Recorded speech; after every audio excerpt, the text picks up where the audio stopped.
En fait, je peux prendre la balle au bon par rapport à Oui.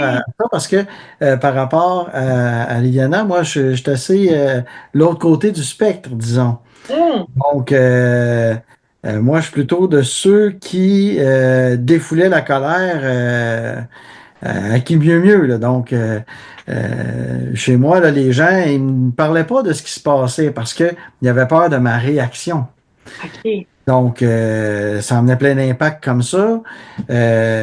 Puis, c'est bien sûr, des fois, j'avais des jugements contre moi par rapport à ça, tu sais, sur moi par rapport à ça.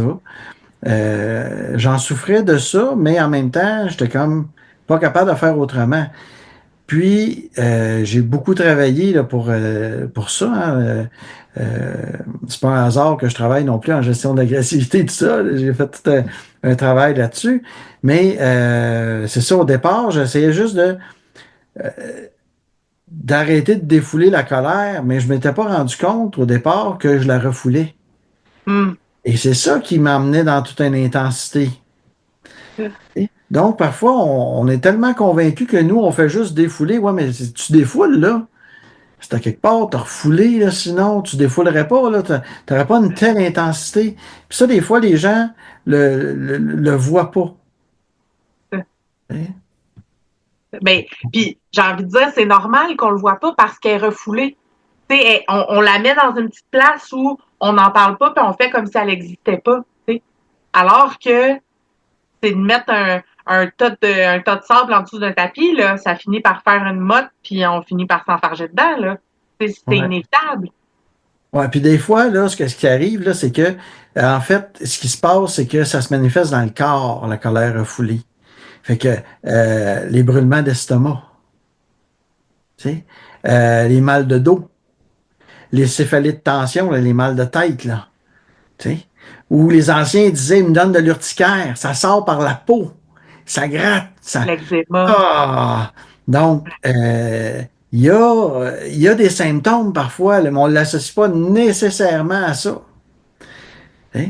D'autres, c'est un peu plus vulgaire, mais c'est ça pareil, ça me fait chier. Qu'est-ce qui se passe?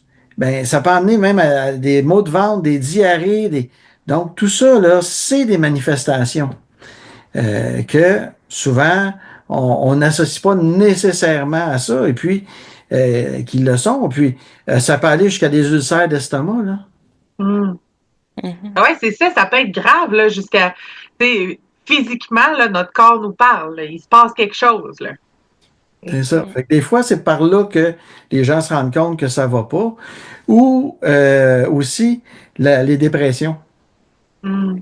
Les gens vont penser, une personne en dépression, ah, elle a de la pépène. Non, non. Bien des personnes en dépression sont en tabarnak. Ils ont tellement de colère refoulée, tellement Ah, leurs besoins sont insatisfaits, tellement leurs limites sont pas respectées, qui pètent aux frettes, là. Ils implosent, en fait. Alors, on parlait ouais. d'explosion, mais il y en a qui implosent. C'est ça qui se passe. Mhm. Ah ouais. Ah ouais, c'est fou, ça me frappe quand tu dis ça parce que j'ai eu une période dans ma vie où il y a eu plusieurs changements, tu sais, la maladie d'un proche, changement de carrière, changement d'emploi, études, tout ça en même temps, tu sais. Puis à un moment donné, ben j'ai atteint puis moi j'étais comme OK, go, on s'en va par là, puis j'ai cette force-là de combattante, de pragmatique, puis ça me va bien, c'est déterminé, j'y vais, puis mais là, j'ai pas écouté mes limites. Là, là j'ai comme j'ai dépassé ces limites-là. Puis effectivement, à un moment donné, j'ai frappé un mur de OK, là, ça marche plus. Là. Fait Mhm. que ça me frappe quand tu dis ça, c'est imploser, de pas respecter ses limites, de trop accumuler, ça fait ça aussi. Mhm. Ouais, ouais. OK, fait que la colère refoulée, c'est quoi? Ça, pourquoi on fait ça? Ben, pourquoi on refoule notre colère? Parce que si on fait ça, clairement, c'est parce que c'est satisfaisant quelque part. Si c'était juste désagréable puis insatisfaisant, on le ferait pas. Mhm. Fait que pourquoi on refoule notre colère? Toi, Liliana, es-tu capable de voir quand tu es en colère, qu'est-ce qui fait que tu choisis de refouler consciemment ou pas, là, parce qu'on s'entend. Mhm. C'est pas toujours. On choisit pas toujours On n'a consciemment pas quand toujours l'option A ou B. Ah, je vais choisir B. souvent, Mais, ça se fait très inconsciemment. mais moi, je peux observer que là où j'ai ce réflexe-là, euh, c'est là. Mais il y a une part de... Je sais pas comment dire, là, je sais pas si je vais bien l'exprimer, mais c'est comme ça demande du courage de faire l'inverse.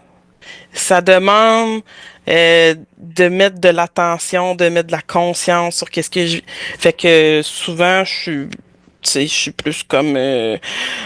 ça monte vite. Fait que c'est trop, je refoule. Tu sais, ah, tandis que c'est ça. Si, tu sais, consciemment, je vois que là, je devrais prendre un temps pour m'occuper de tout ça. Puis aussi, accepter ce que je ressens, là. Fait que Mm. moi, j'ai souvent ce petit réflexe-là de ne pas... c'est ça, quand je suis pas rendue à l'étape d'acceptation, c'est juste comme... Ben non, renvoie ça en dedans. C'est plus facile de faire, bah, Mhm, on passe ça sur le côté, puis mhm. on Fait s'en que occupe pas. Pas grave. pour, tu sais, sur le coup, Ouais. c'est comme si mon corps, ma tête, mon réflexe est là, c'est beaucoup plus confortable de prendre sur moi, ravaler, puis de faire comme, ah, j'aurais pas à faire face, j'aurais pas non plus à comme adresser les choses qui sont adressées avec d'autres êtres humains, là. Tu sais, déjà dans ma mécanique avec moi-même, je suis comme, non. Juste moi avec moi, ça me tente pas. Oui, Imagine avec c'est les ça. autres. Oui, oui, oui. Fait que c'est là, je pense que le shortcut, il se fait, puis que ça fait comme, oh non, pas tout de suite, ou pas nécessaire, ou ça va passer. Euh, puis je pense que c'est ça qui est le plus fort, tu sais, c'est comme, quand je banalise, Ouais. c'est, ah, tu sais, c'est pas une si grosse colère que ça, c'est pas une si grosse émotion que ça, tu sais, pas besoin de m'y attarder trop longtemps, là. C'est comme, ah, je suis juste un peu irritée. Ok, c'est bon, on passe à autre chose, tu sais. Mhm. Mais c'est J'aime pas ça si comme, petit. j'aime ça ce que Ah tu ouais. amènes, Liliana, puis c'est l'idée aussi de, en fait, euh, c'est de ne pas affronter ce qui nous fait peur aussi en relation. Mm. Mhm, c'est Et ça un peu on la fait, notion de courage que je voulais amener. ouais, C'est c'est Ouais. comme ça, c'est ça. de dépasser en fait la peur. Et quand on a peur, puis qu'on laisse la peur en fait nous bloquer, ben c'est là que il nous manque le petit bout de courage pour le dépasser, là. C'est ça, fait que c'est les peurs du jugement, hein. On en parlait tantôt, les questions du jugement de la société ou des autres ou tout ça, du rejet, euh, d'être invalidé dans notre colère, dans nos besoins. Donc, parce qu'il faut le dire, là, quand tu vas emmener tes choses, là, ta colère, ce que tu vis, ce que tu as besoin, ta limite, pas dire que ça va faire l'affaire des autres. Tu sais, il y a une réalité qu'on sait aussi, là, que les autres ne seront pas nécessairement contents. Fait que si on est à vouloir plaire aux autres, ben on va forcément souvent refouler notre colère parce que on veut, ben c'est ça, on veut pas faire face à ces peurs-là, à ces conséquences-là aussi. Parce que même dit de la bonne manière, tu sais, des fois je dis ça aux gens aussi, tu sais, ben les gens font comme, ben oui, mais je l'ai bien dit. Oui, mais c'est pas parce que tu l'as bien dit que l'autre va être d'accord. Tu sais, tu sais, je peux bien te demander bien comme il faut ce que je veux, mais ça se peut que tu ne sois pas d'accord. Ça se peut que tu sois insulté par ma demande, que tu sois dérangé par ma demande. Euh, donc, que tu te défendes, que tu réagisses en jugeant, en me rejetant, tout ça est possible. Donc, la réalité, là, c'est que c'est comme Liliana disait, ça demande du courage pour sortir du défoulement. Et puis, ça demande aussi une certaine force parce qu'on va faire face. On va faire face aux réactions des autres. Mhm, mhm. Puis il y a quelque chose que je vois aussi là-dedans, c'est tu sais le contrôle. On peut pas contrôler comment l'autre va réagir.